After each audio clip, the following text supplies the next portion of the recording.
E aí, vamos estudar a lição? Uma nova semana diante de nós e bendito seja o nome do Senhor por isso. Nesta semana nós vamos estudar sobre o testemunho dos samaritanos.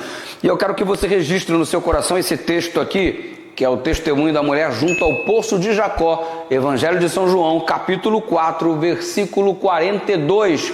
Olha isso aqui, o que disseram os samaritanos depois de ouvirem o testemunho da mulher após o seu encontro com Cristo. O texto anuncia o seguinte: e diziam à mulher, os samaritanos, agora não é mais por causa do que você falou que nós cremos, mas porque nós mesmos ouvimos e sabemos que este é verdadeiramente o Salvador no mundo, do mundo, melhor dizendo.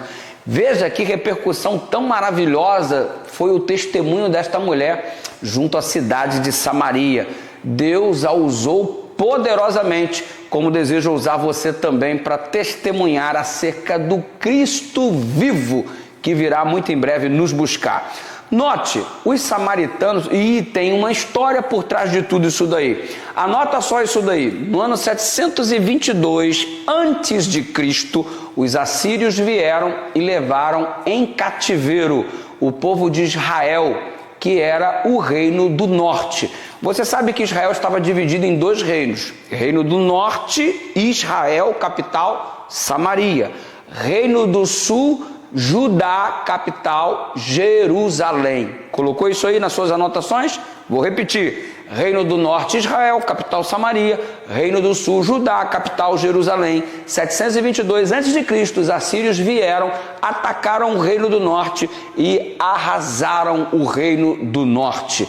Alguns poucos judeus permaneceram ali. Todavia, os que ali permaneceram perceberam a invasão de outras cidades, a invasão de outros povos, e o resultado foi uma mistura muito grande.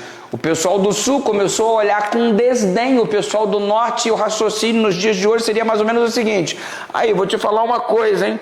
Vocês são povo de Deus e agora foram invadidos, escravizados, arruinados, arrasados. Vocês não são povo de Deus, não. Se vocês fossem povo de Deus, nada disso teria acontecido. Então, resultado, o pessoal aqui de Jerusalém começou a olhar com desdém o pessoal de Samaria.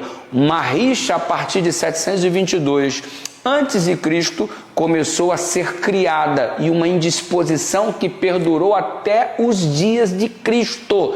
Tanto é que judeus não falavam com samaritanos. Percebam que eram parentes que não conversavam. Já viu aí esse tipo de coisa? Parentes que não conversam, irmãos que não se falam? Pois é, exatamente isso. Porque eles caracterizavam o pessoal de Samaria, capital do Reino do Norte, como sendo um pessoal abandonado por Deus, portanto não eram mais filhos de Deus, e criou uma celeuma, uma problemática, não se cumprimentavam, e foi um Deus nos acuda. A coisa ficou tão estranha que um templo foi criado lá em Gerizim para eles não terem que vir para Jerusalém, para aquelas festas que aconteciam no templo em Jerusalém.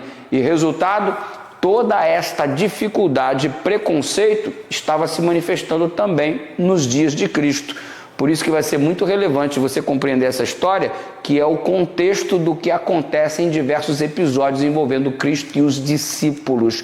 Jesus está ali para salvar do pecado, para guiar no serviço, inclusive os samaritanos. Às vezes o nosso preconceito faz nos olhar com desdém para algumas pessoas, mas esse desdém não faz parte do plano de Deus e ainda da personalidade de Deus. Muito pelo contrário, aquele que vai até ele, de nenhum modo ele lança fora. Ele ama todos e ele morreu por todos, não foi só pelos judeus do Reino do Sul, foi também pelo pessoal do Reino do Norte, não foi só pelos brasileiros, como também de todas as nações.